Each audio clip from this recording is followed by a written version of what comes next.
নমস্কার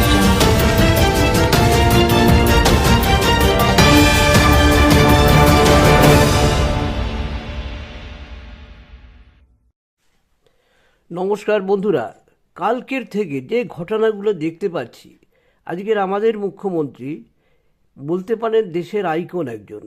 এই ধরনের মানুষরা দেশের আইকন হয়, তাদের দেখে আমাদের জনসাধারণ সবাই শিখবে।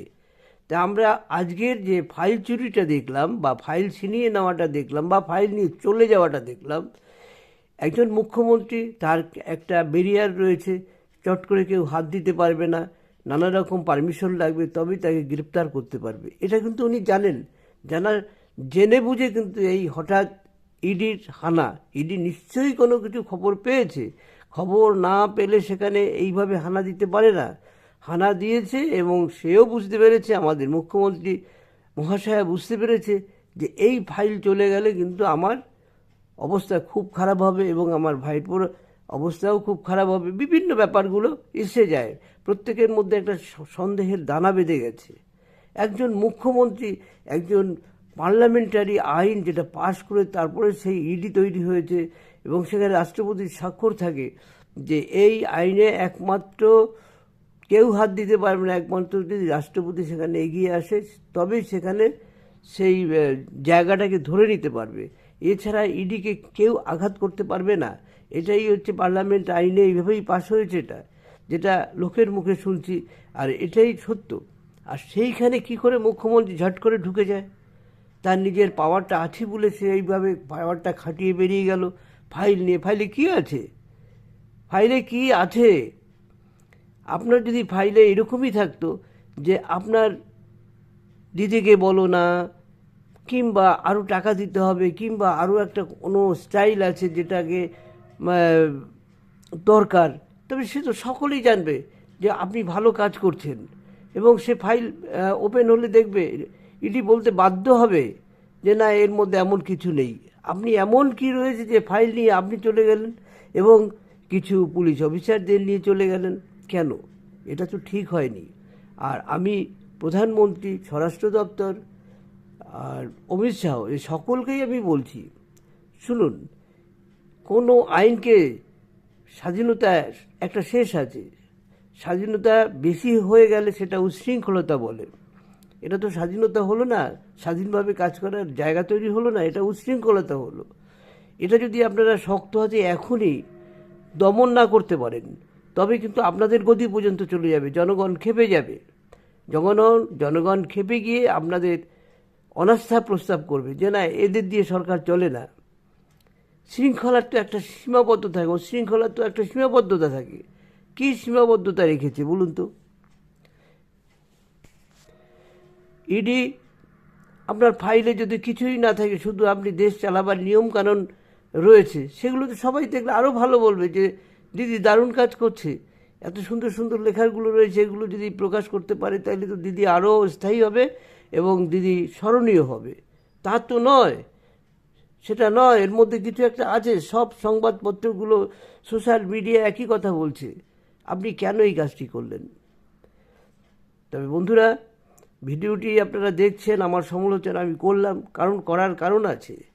আজকের যদি এটাকে থামানো না যায়, এই রাজ্যটাকে, এই অমিত শাহ বসে বসে ওখানে দেখবে, প্রধানমন্ত্রী বসে বসে দেখবে, কবে খেপে যাবে লোক বিরুদ্ধে ভোট দেবে, তার দিকে তাকিয়ে থাকেন, ততদিনে কিন্তু অন্য রাজ্য এই ধরনের ঘটনা ঘটাবে, তাতে উচ্ছৃঙ্খলতা বাড়বে, দেশের ক্ষতি হবে, অর্থনীতির অবস্থা ভেঙে পড়বে, বিভিন্ন অবস্থা তৈরি হবে।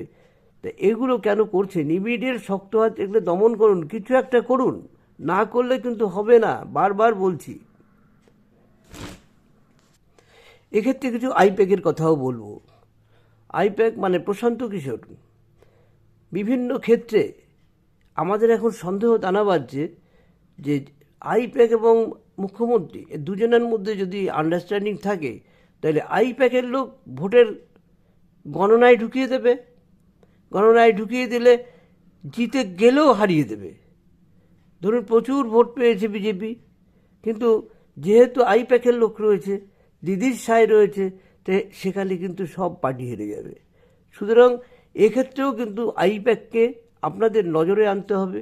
আইপ্যাক কি করতে চাইছে, কি করছে, হঠাৎ হঠাৎ তার অফিসকে এইভাবে হানা দিতে হবে, দিয়ে জানতে হবে সে কি করছে।